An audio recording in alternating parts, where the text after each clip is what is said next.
Bienvenue, c'est la première classe. Évidemment, je vous ai donné une vidéo d'introduction.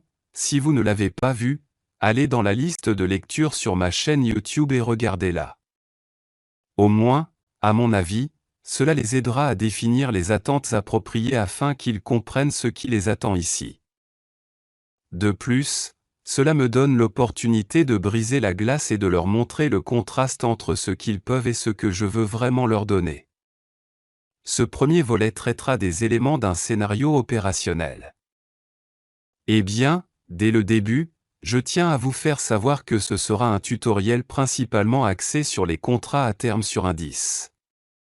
Ces informations seront présentées à partir du document commercial sur tradingview.com. Ce que vous voyez ici, ce sont des données réelles de Thinkorswim. Ce sont des exécutions réelles que j'ai faites aujourd'hui. Et je veux que vous compariez cela à ce que vous voyez sur YouTube d'autres éducateurs qui disent qu'ils peuvent faire ceci et cela. Je veux vraiment que vous compariez cela avec ce que vous voyez ici. Nous constatons une action intrajournalière sur les prix des contrats à terme mini Nasdaq. Voici l'objectif principal de ce mentorat. Je pense que c'est un marché qui mérite d'être étudié. Et ce n'est pas que cela se limite au Nasdaq, mais je pense que c'est évidemment utile pour un trader et l'e-mini Nasdaq. L'e-mini Nasdaq est un peu plus rapide, un peu plus agressif, et il est toujours possible de l'actionner.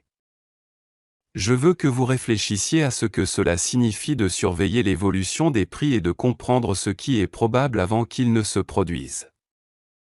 Maintenant, je ne promets pas que vous serez capable de le faire tout de suite, mais je vais vous montrer un contraste entre la façon dont je peux négocier et ce que je promets de vous enseigner dans ce mentorat. Je vais vous apprendre à trouver des scénarios spécifiques dans vos comptes de démonstration ou papier. Je n'essaie pas de vous inciter à négocier des fonds réels, sachez-le à l'avance. Les cours seront principalement basés sur les fonctions de trading papier de tradingview.com et avec des données rétrospectives. Je sais que beaucoup commencent déjà à penser, ce type arrive avec du recul. Eh bien, ce que vous voyez ici, ce sont des exécutions réelles d'aujourd'hui. Je veux que vous réfléchissiez, si vous pouviez gérer un compte, et s'il devait gérer le Nasdaq. Disons que vous avez pu effectuer un seul de ces mouvements. Lequel aimeriez-vous apprendre à trouver? Vous regardez probablement cela et pensez à tout le monde, mais je veux que vous pensiez à celui qui se démarque vraiment sur tout ce tableau. C'est un graphique de 5 minutes, lequel est vraiment exceptionnel. Je vais vous accorder un moment pour que vous puissiez mettre la vidéo en pause et la reprendre lorsque vous serez prêt. Certains d'entre vous ne les mettent jamais en pause. Eh bien, évidemment, nous pouvons voir comment le marché évolue à partir d'ici. Ici, nous exécutons deux ordres et quand vous voyez cela, c'est une inversion. S'il y a un échange d'achat, il y aura un renversement dans l'autre sens. Celui-ci est aussi un renversement. Ici, nous avons une autre clôture, puis j'ai ajouté un autre achat, la sortie, une entrée de vente, puis la couverture. Je veux que vous réfléchissiez à ce qu'il faut pour être cohérent. De combien de poignées, de combien de mouvements complets dans un contrat à terme sur indice êtes-vous satisfait? Quand je dis une poignée, c'est essentiellement 4 ticks, ce qui est le mouvement minimum sur ces marchés. Un exemple serait, si vous négociez le mini S&P, vous négociez le niveau 4450, vous avez acheté, le prix atteint 4451, c'est une poignée ou 4 ticks, ou 4 fois $12,50, ou $50 par poignée. Le Nasdaq déplace $20 par poignée. C'est un peu différent mais c'est plus rapide. Il bouge beaucoup plus de poignées et avec plus d'agressivité. Maintenant, il n'évolue pas toujours plus vite, parfois cet indice a une action de prix léthargique par rapport au groupe composé du S&P, du Nasdaq et du DAO. Personnellement, je n'utilise pas trop le DAO, mais beaucoup de mes étudiants aiment utiliser le WM. WM est le symbole du contrat à terme. Ces trois marchés ont l'avantage que beaucoup d'entre vous ne peuvent pas se permettre une marge de 17 000 $ si vous souhaitez négocier un contrat à terme Nasdaq complet. La plupart des courtiers, à moins qu'ils ne soient des courtiers à escompte, vous demanderont d'avoir beaucoup d'argent. 17 000 $, soit environ 12 500 $ pour un contrat à terme mini SCP complet. Vous pouvez en prendre un morceau et échanger un micro sur chacun de ces marchés. Bien sûr, cela réduit évidemment le facteur multiplicateur des tics, car il se négocierait techniquement avec beaucoup moins d'effets de levier. Ça je vais t'expliquer. Je voulais entamer la conversation de manière informelle. Je veux vous montrer ce que je fais par rapport à ce que font les autres. Je ne pointe personne du doigt en particulier, mais si vous regardez sur YouTube, il y a des gens qui essaient de se faire connaître et de montrer des résultats qui peuvent ou non être réels. Je ne suis pas ici pour juger. Ils peuvent en effet négocier des comptes réels, je m'en fiche, mais quiconque négocie chez Thinkorswim peut immédiatement reconnaître ce graphique. Publier les résultats et une analyse de compte mise à jour de Thinkorswim ou TD Ameritrade. C'est dans la section communauté. Je vous promets que je ne m'occuperai pas trop de la section communautaire, mais c'est la façon dont je dois communiquer avec vous. Alors abonnez-vous à la chaîne et une fois abonné, activez toutes les notifications. Appuyez sur la cloche et choisissez toutes les notifications. De cette façon, lorsque je publierai quelque chose dans la section communauté, ils le sauront. Sinon, ils ne peuvent pas. C'est mon remplaçant pour Twitter qui, à mon avis, est nul. Si nous regardons le flux de tout cela, le marché monte entre ici et ici. Il n'y a pas quelques poignées, c'est un nombre assez respectable, ce ne sont pas quelques poignées. Voici un renversement, le prix remonte, j'achète ici et le prix s'inverse, je vends ici et j'achète ici. 740 720, il y a 20 poignées. Ici j'achète à 720, j'abrège le nombre. Je sors à 732 12 poignées puis j'achète ici 756 je sors à 784 et demi puis je vends à 798 et je couvre à 675 je vous demande laquelle de ces opérations pensez-vous être la bonne vous voulez apprendre à nouveau en supprimant l'idée que vous voulez probablement tous apprendre. Mais je ne vous promets pas que cela vous amènera à trouver cette étape ici. Regardez le nombre de poignées, je ne vous promets pas que vous atteindrez ce nombre. Mais les scénarios et la logique qui les sous-tend vous aideront à trouver ces types de contextes. Un contexte est la base d'un modèle de fonctionnement. Vous devez comprendre ce que vous êtes à la recherche et ce soir, je ne fais qu'introduire l'idée autour de cela. Donc je promets de vous éduquer afin que vous puissiez trouver ces scénarios par vous-même. Vous n'aurez pas besoin d'être esclave de systèmes de boîtes noires sur lesquels vous n'aurez pas à compter génération de signal ou payer pour un service de signe. Ils pourront le trouver par eux-mêmes. L'indépendance, c'est ce que j'essaie de marquer chez tous mes élèves, aussi bien chez les élèves de mon inventaire qui me paient pour l'éducation. Et maintenant vous êtes ici sur mon YouTube canal et je vous dis la même chose que j'enseigne l'indépendance de cette façon, vous n'aurez besoin d'aucune sorte de conseil de ma part. Une fois que vous aurez compris les règles et suivi le processus avec les choses sur lesquelles je vous donnerai de la pratique, vous n'aurez besoin de rien d'autre que du tableau lui-même. C'est tout, et c'est comme ça à mon avis, et vous pouvez en discuter si vous voulez. N'importe lequel d'entre vous peut contester le fait que la pensée indépendante n'est pas ce qu'il y a de mieux, mais idéalement, vous devriez être libre. S'ils font partie d'un service de signalisation, ils utilisent une méthode qui nécessite un système de boîte noire. Ce qu'ils font, c'est se limiter, ou ce n'est pas comme ça. Si vous regardez cela, ce graphique est propre à l'exception de ces bulles dont je dois vous montrer les métiers. Il n'y a vraiment aucun type de distorsion qui les empêche de lire l'action des prix. Je n'ai pas beaucoup de fioritures sur le graphique. La chose principale est que je veux que vous compreniez que je ne vais pas pour 3 à 5 poignées et que je considère cela comme légendaire. Maintenant, pouvez-vous être rentable si vous appliquez le trading à haute fréquence avec ces types de transactions? Bien sûr, c'est ce que font les algorithmes, mais j'essaie de vous montrer par contraste qu'il existe un moyen de trouver des opérations qui sont en dehors de ce paramètre de prendre quelques poignées et d'exploiter beaucoup de contrats.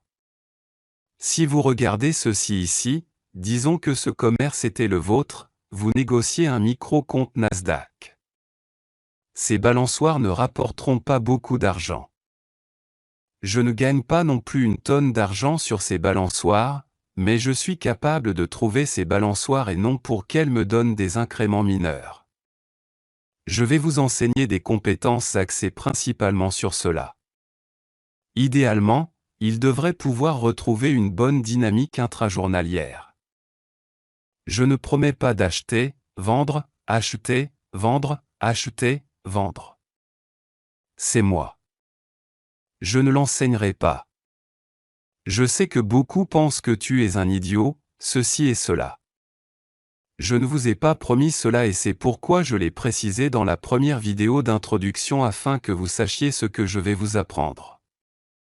Si l'un d'entre vous ne veut pas apprendre à prendre ces types de métiers, vous pouvez arrêter, supprimer la vidéo et regarder quelqu'un d'autre, mais je pense que si vous lui donnez une chance, vous trouverez des choses incroyables. Cela vous aidera à obtenir plus de clarté sur le commerce en lisant l'action des prix. Eh bien, nous examinons le contrat à terme du Nasdaq, mars. Ceci est un graphique TradingView et si vous n'avez jamais utilisé tradingview.com, la façon dont vous placez ce symbole est en tapant NQH 2022. Ceci est un graphique hebdomadaire. Je veux que tu penses à chaque semaine. Avant le début de chaque nouvelle semaine, de préférence le week-end, essayez idéalement de vous faire une idée sur. D'accord. Ils pensent que cela fera la prochaine bougie hebdomadaire, qu'elle monte ou descende. Ce n'est pas qu'ils essaient de prédire la clôture de la bougie hebdomadaire, c'est important, c'est seulement l'idéal qu'ils voient. Avant l'ouverture de cette bougie hebdomadaire, nous n'avions que cette bougie d'indécision. Pensez-vous que ce chandelier qui se serait ouvert ici, pensez-vous qu'il est plus susceptible d'aller plus haut ou plus bas? Évidemment, nous avons l'avantage d'avoir du recul ici, mais je peux vous dire que tous mes étudiants savent que nous recherchions des prix plus bas. Je vais vous donner une courte liste de raisons à cela. Première saison. En ce qui concerne les tendances saisonnières, il y a une tendance à la baisse en ce moment. Nous avons également eu une discussion sur la façon dont la Fed augmenterait les taux d'intérêt, ce qui n'est pas une bonne chose pour le marché boursier.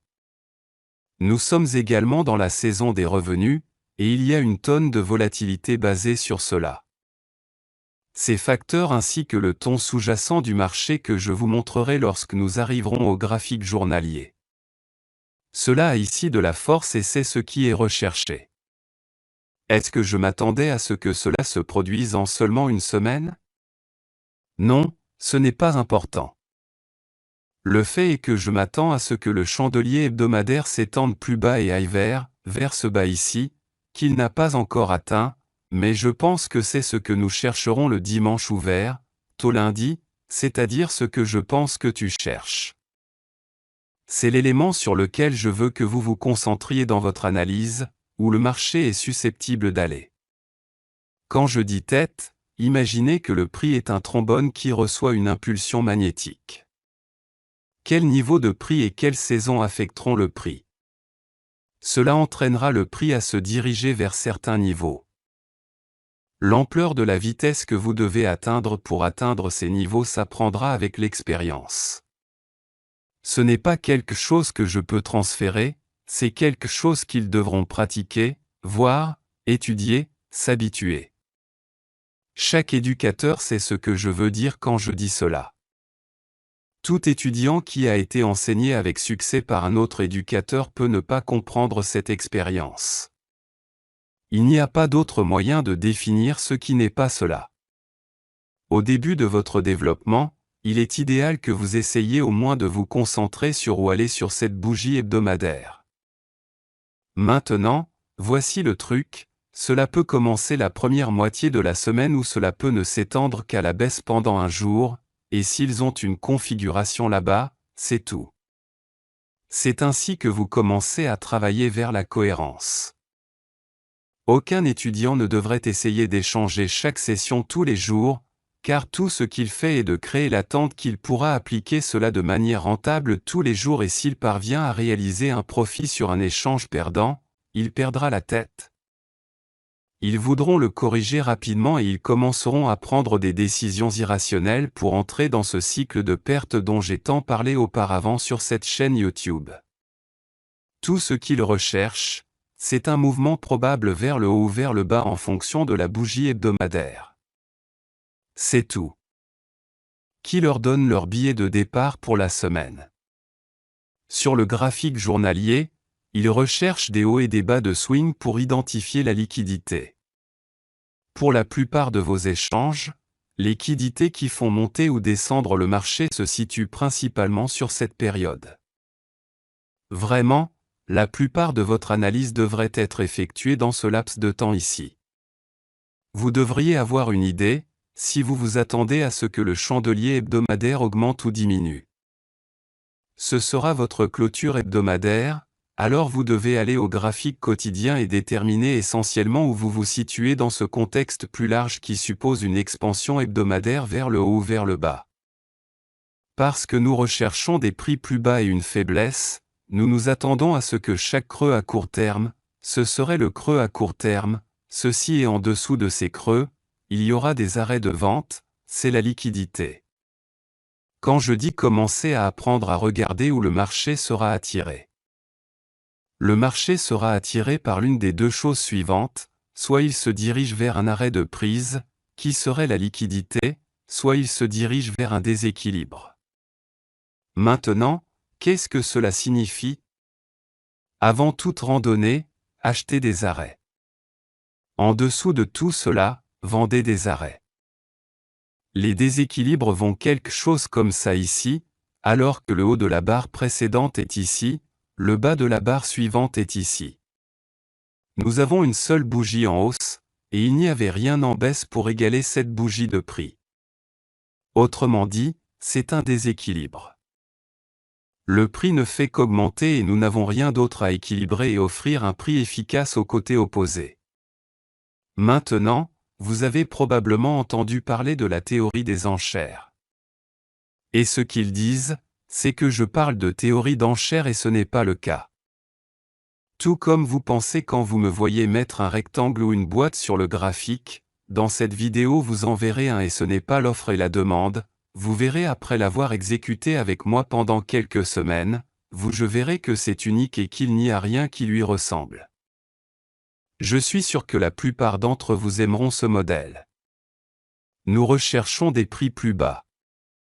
Nous recherchons une expansion même si nous avons le recul.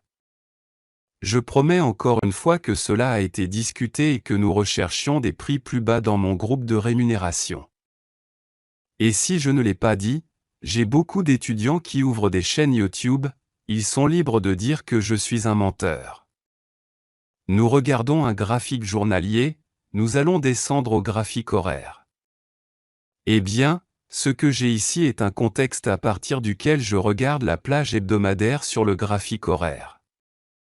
Tout ce que j'ai fait, c'est inaugurer à minuit lundi, heure de New York, puis nous avons la fermeture du vendredi et le début de la journée vendredi à minuit. Maintenant, ce que je souligne ici, c'est le fait que nous avons une belle baisse jeudi et que le prix se consolide du jour au lendemain. Regardez ce qui se passe ici vendredi. C'est ce tout bas sur le graphique journalier, c'est ce que nous croyons ou ce que nous supposons être le niveau vers lequel le prix se dirigera car il y a beaucoup de liquidités sur le graphique journalier. Les grands commerçants de fonds, les grands commerçants institutionnels, les investisseurs à l'esprit institutionnel regardent tous ces bas et toutes ces hausses. Les fournisseurs de liquidités chercheront à négocier autour de ces mêmes niveaux. Ce niveau ici qui est à nouveau un bas quotidien précédent, je vais vous amener au graphique journalier, c'est ce bas ici en descendant vers le graphique horaire. Le niveau est ici, je ne fais que transposer les niveaux du graphique quotidien au graphique horaire. Toute la semaine il a été baissier, cela a chuté depuis sa création. Puis nous avons une consolidation ici, le marché crée ce haut à court terme et ce bas à court terme au-dessus de ce haut à court terme.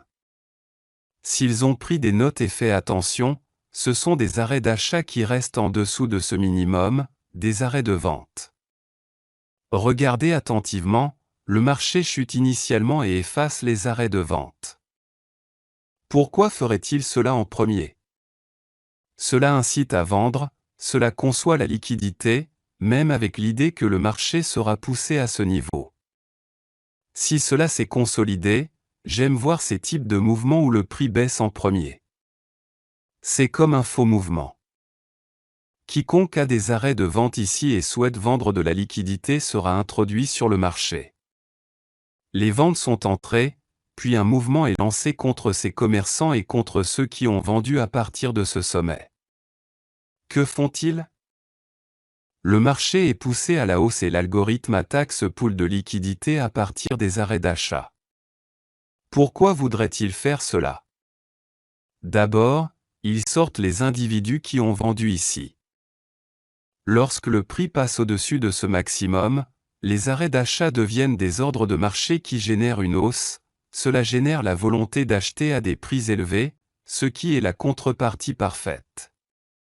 Pour un smart money que vous souhaitez vendre à un prix élevé. Rappelez-vous que le marché veut arriver ici. Lorsque vous montez ici, ces arrêts d'achat sont la contrepartie ou le côté opposé d'un smart money que vous souhaitez vendre. Puisqu'ils veulent vendre, ils le vendront à quelqu'un qui veut acheter à un prix élevé. C'est pourquoi le marché fait cela. Dans vos notes, notez. Chaque fois que vous vous attendez à une forte baisse, recherchez une sorte de chasse aux arrêts d'achat ou la prise d'un sommet à court terme. Évidemment, c'est le contraire lorsqu'ils recherchent des prix plus élevés. En règle générale, ils verront un creux à court terme être atteint. Des arrêts de vente seront pris avant qu'ils ne puissent voir une forte hausse. Ne me croyez pas, vérifiez vos graphiques et vous verrez comment cela se produit presque quotidiennement. On descendra à une temporalité de 15 minutes.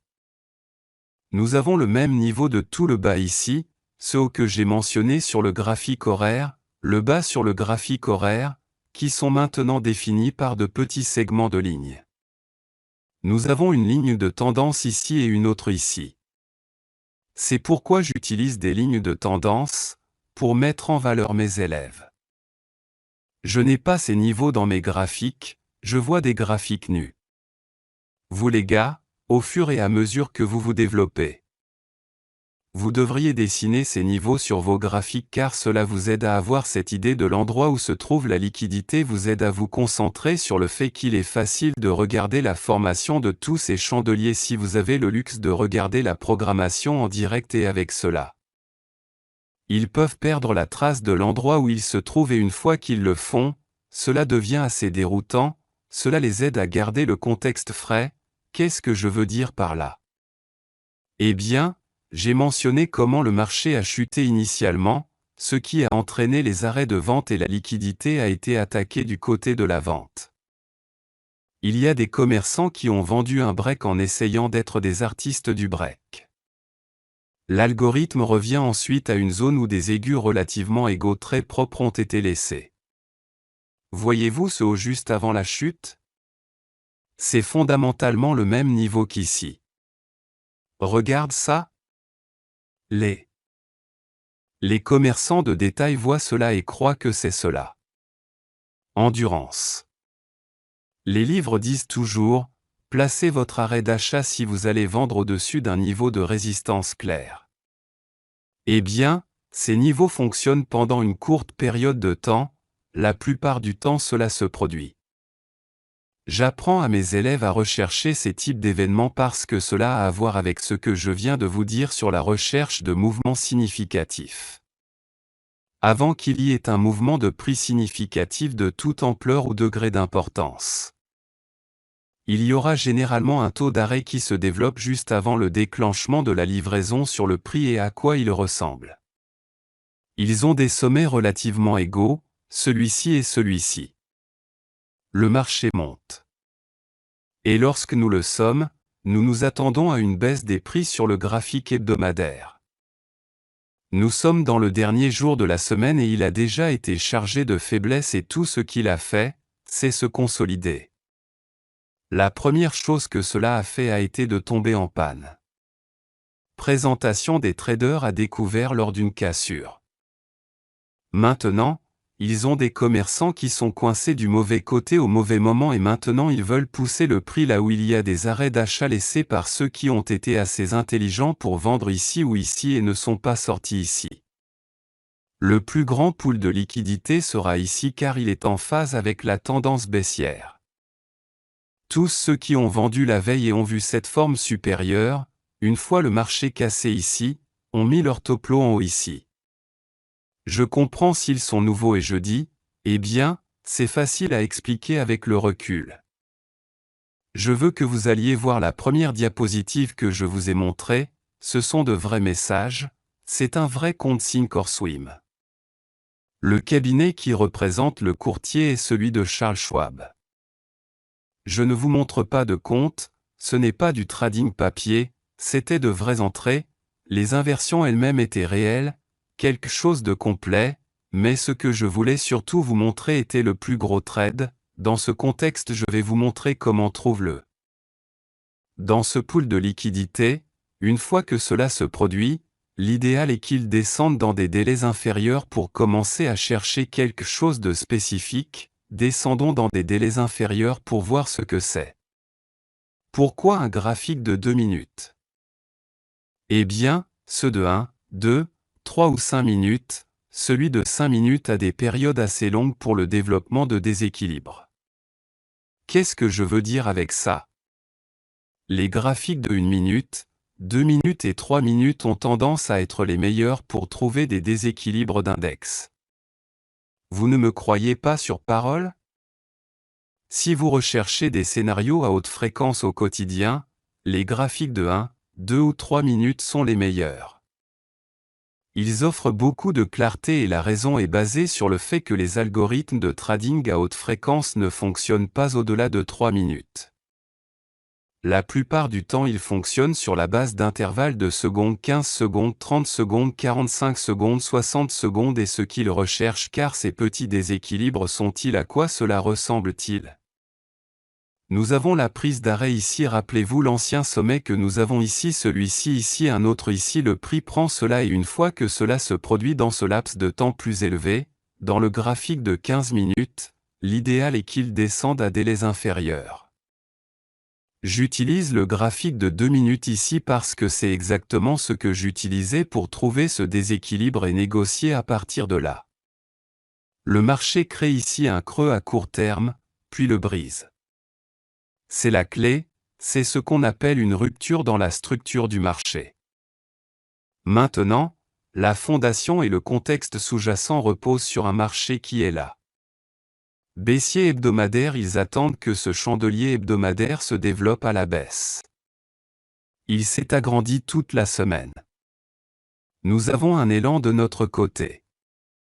Nous avons eu une consolidation. Nous avons un pool de liquidité conçu avec ses maximums relativement égaux. Le marché s'est d'abord effondré puis s'est redressé pour prendre des sommets. Une fois qu'il y est, nous ne nous précipitons pas pour vendre simplement parce que nous sommes au-dessus des sommets précédents. Je vous promets que lorsque vous commencerez à vérifier vos graphiques, ce sera votre devoir, vous verrez cela se produire presque tous les jours, si ce n'est pas le cas, cela se produit dans le sens opposé pour un achat. Encore une fois, ne me croyez pas sur parole, vous serez choqués quand vous verrez combien de fois cela se produit chaque semaine. Ce mouvement est créé à plusieurs reprises sur les graphiques intrajournaliers. Cela prend les arrêts, puis nous atteignons un creux à court terme et le cassons. Nous avons une rupture dans la structure du marché. Une fois ce minimum dépassé, ils chercheront cette petite zone ici. c'est le déséquilibre dont j'ai parlé au début, n'est-ce pas? Ce qui se passe, c'est que le marché monte dans cette région, et c'est là qu'ils voudront vendre. Maintenant, s'ils ne vendent pas là-bas, ils peuvent descendre à une période plus courte, à un graphique d'1 minute. S'il s'agissait d'un graphique de 3 minutes, vous pourriez descendre à un graphique d'1 minute et rechercher que cela se produise également sur cette période. Plusieurs fois, il se formera. Si vous envisagez une période plus courte, disons qu'il s'agit d'un graphique de 5 minutes, puis vous déroulez un graphique d'1 minute et en trouvez un ici. Il s'agit de descendre entre leurs délais, car une fois que vous avez une prémisse sous-jacente que le marché est susceptible de chuter, rechercher ce type de choses devient facile. Au fur et à mesure que vous développez cette idée et que vous l'apprenez, idéalement, vous mettriez en évidence le bas de cette bougie, le haut de ceci, et voici ce que j'enseigne à mes étudiants en tant qu'écart de juste valeur. Il n'apparaît pas dans les livres, il n'est nulle part ailleurs, c'est quelque chose que j'ai introduit en 2016. Évidemment, beaucoup de gens ont découvert à quel point c'est bon, ils essaient de suivre des cours dessus, mais c'est quelque chose que je ne traiterai pas ici. L'idée est qu'une fois que vous allez au déséquilibre, une fois que vous le faites, dès que vous entrez dans ce domaine, l'algorithme qui offre le prix. Maintenant, beaucoup d'entre vous ne savent peut-être pas ce que cela signifie, certains peuvent être en désaccord, vous pouvez penser que c'est inventé ou artificiel, mais je vous promets que si vous passez du temps là-dessus, vous arriverez rapidement à la conclusion qu'il existe un algorithme qui manipule les marchés tous les jours et que chaque tic est totalement contrôlé.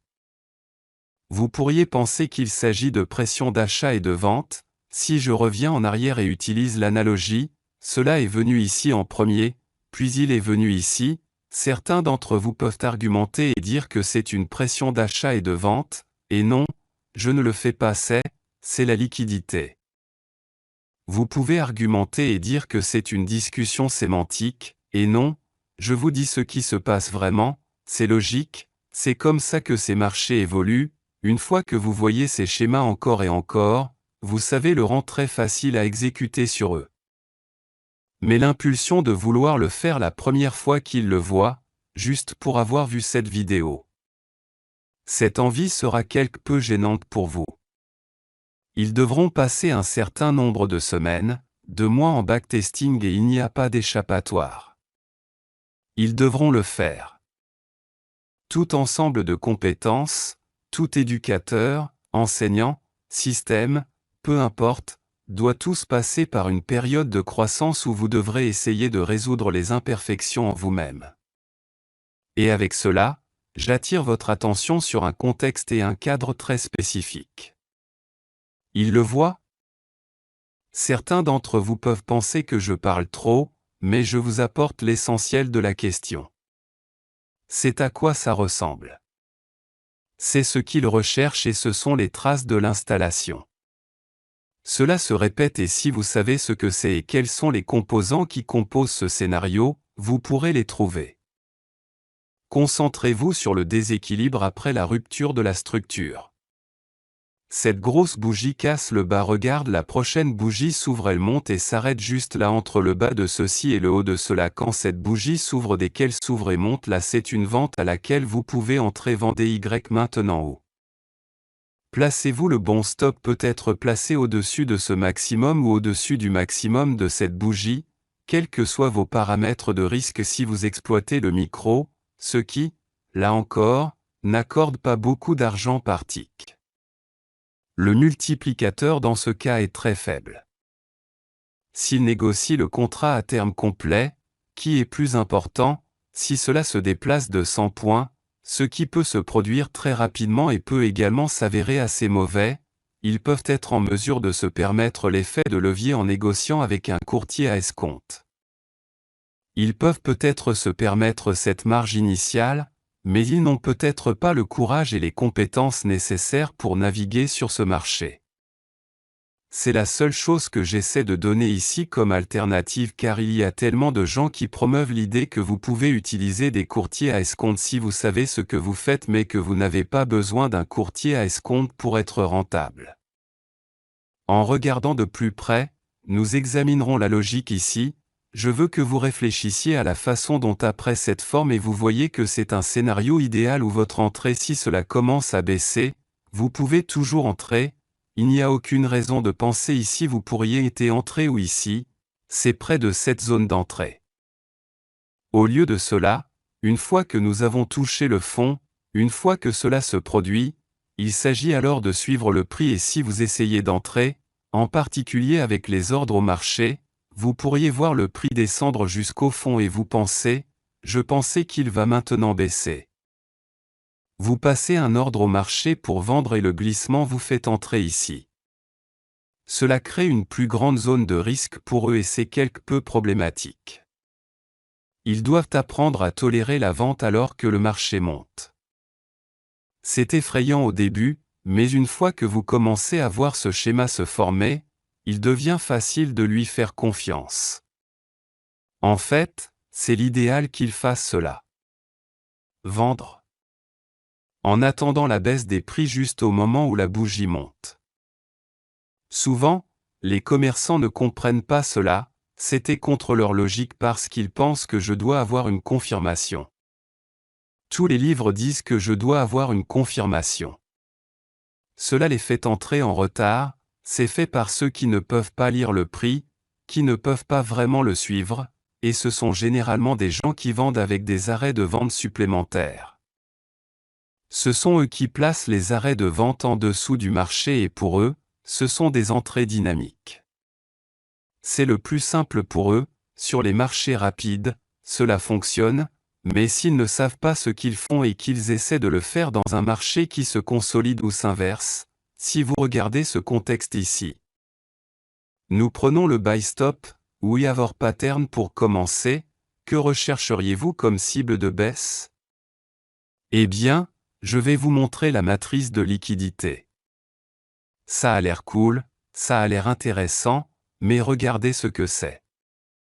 C'est ici votre fourchette, c'est le plus bas et c'est le plus haut de la journée jusqu'à présent.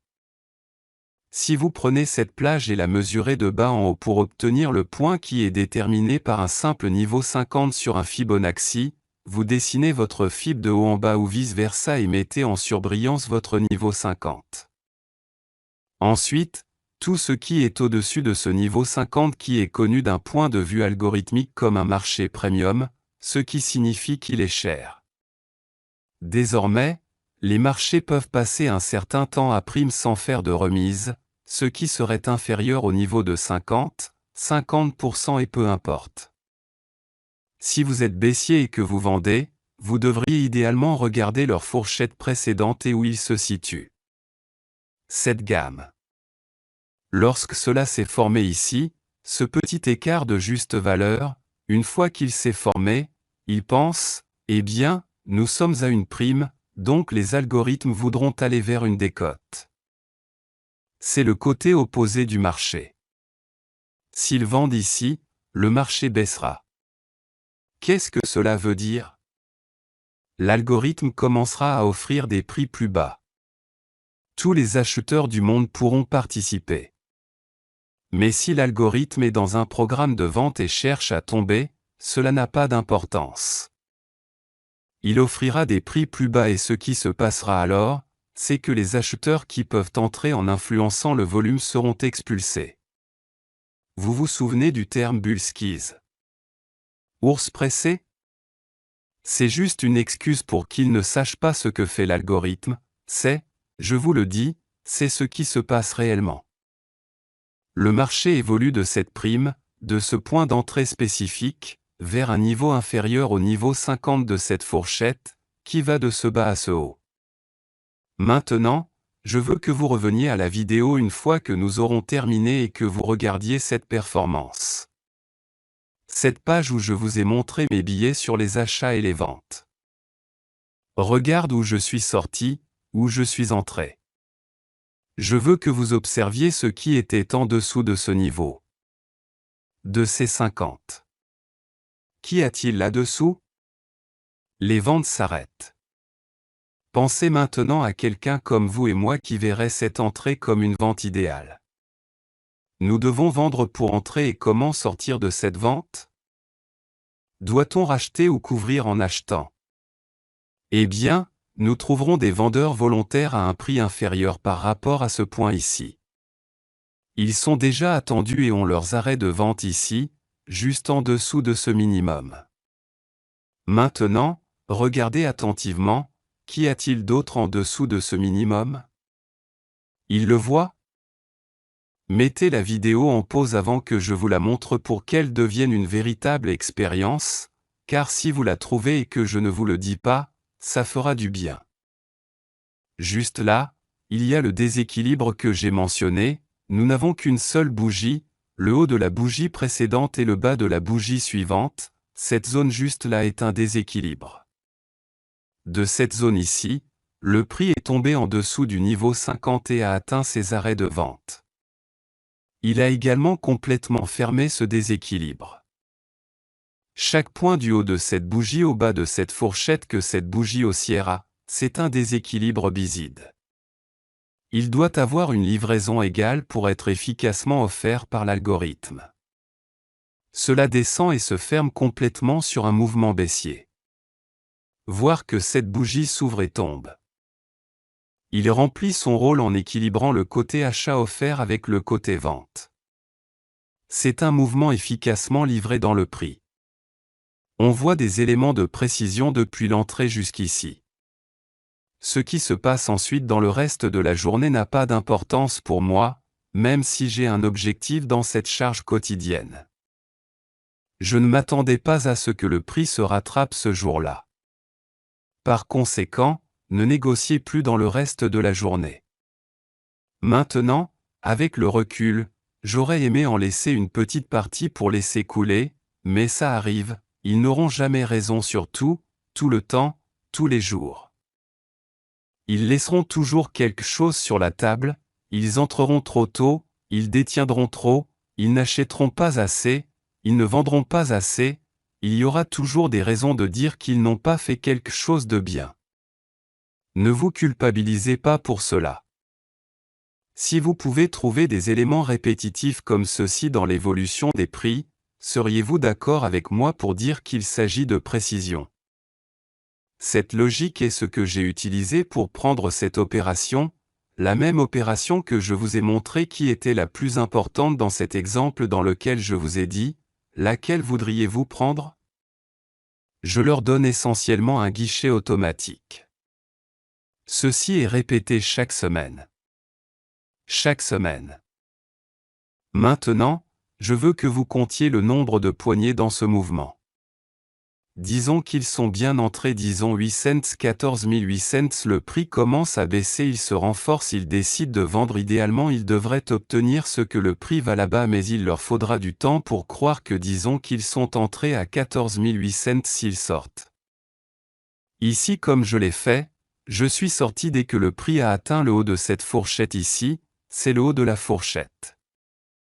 Une fois que le prix descend en dessous, c'était tout pour moi. Le commerce est fermé. Est-ce 5 poignées, 10 poignées, 20, 30, 50? Non. Ils sont plus de 100. Maintenant. Supposons un instant qu'ils deviennent bons dans ce domaine, ou disons que je suis enclin à utiliser un courtier à escompte. J'entre et je fais ces types de transactions et je mets 15 à 25 contrats à terme complet. Selon vous, quels seront les résultats? Oui, tout ne sera pas facile dès le début, vous ne pourrez pas voir ces choses simplement en vous asseyant devant les cartes, vous devez étudier et vous entraîner, et avec l'expérience de regarder les mouvements passés et de regarder de vrai l'action des prix autant qu'ils le peuvent. S'ils ne peuvent pas le voir en direct, dans TradingView, ils ont un bouton de relecture dans lequel ils peuvent voir la formation des bougies, bien que ce soit un peu artificiel car ce n'est pas la création. Avec cela ils ne peuvent pas pratiquer les entrées, ils ne peuvent qu'étudier comment le prix est déplacé et étalé à certains niveaux. c'est le mieux que vous puissiez faire au moins si vous envisagez d'agir à ce degré, c'est bien, mais si vous voulez vraiment passer au niveau supérieur, disons que vous dirigez une entreprise ou que vous allez à l'école ou que vous avez un travail et vous ne pouvez pas garder une trace du temps. Ouverture pour les contrats à terme sur indice, j'aime regarder vers 11 heures, heure locale de New York. Habituellement, vous pouvez y trouver une configuration. Évidemment, j'ai pris plusieurs scénarios et fait plusieurs runs aujourd'hui, mais le fait est que c'est le sweet spot de la matinée sur lequel je me concentre. J'enseigne que sur cette chaîne YouTube, je le montre aux groupes rémunérés de mon mentorat et ici, ils obtiennent de la qualité.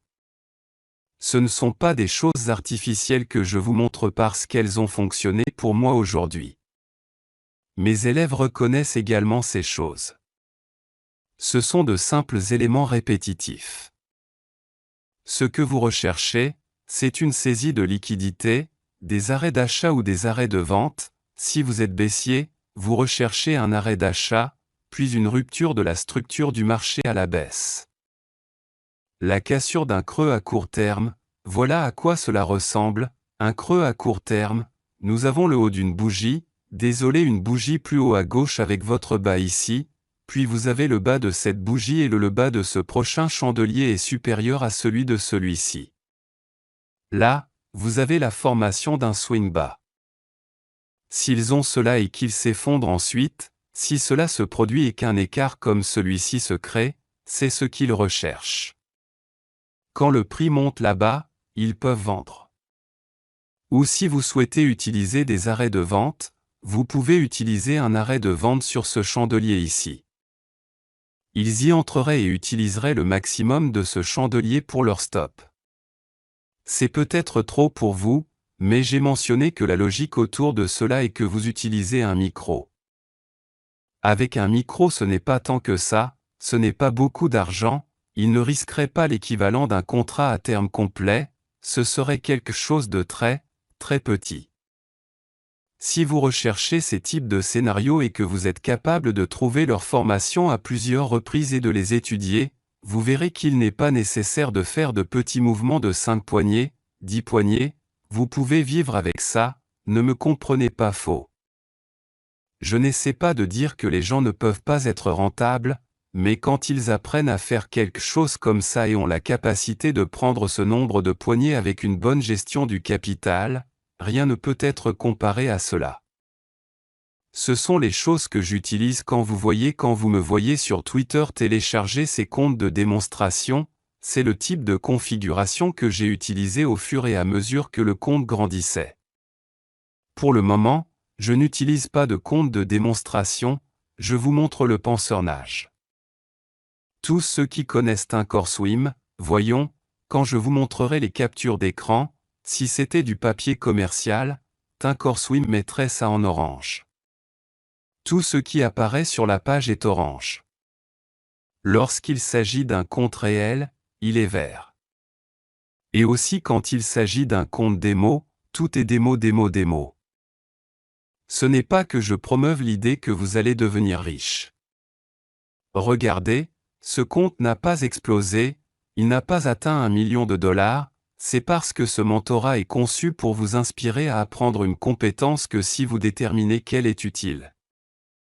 Si vous décidez à l'époque et prenez la décision de prenez le risque parce que je n'essaierai pas de vous tenter de le faire, si vous décidez de devenir bon et. Ils ont mis leur argent là-dedans. C'est une compétence qui pourrait, et je ne promets pas, mais cela pourrait résoudre certains des problèmes qui, je pense, surviennent en relation avec les difficultés financières, non seulement en Amérique mais partout. Il devient de plus en plus difficile de trouver un emploi, l'économie est un gâchis, alors comment réagissons-nous à cela? Comment créer une autre source de revenus? À mon avis, je pense que c'est l'une des façons dont il pourrait le faire. D'accord, je vais vous donner quelques devoirs et fermer.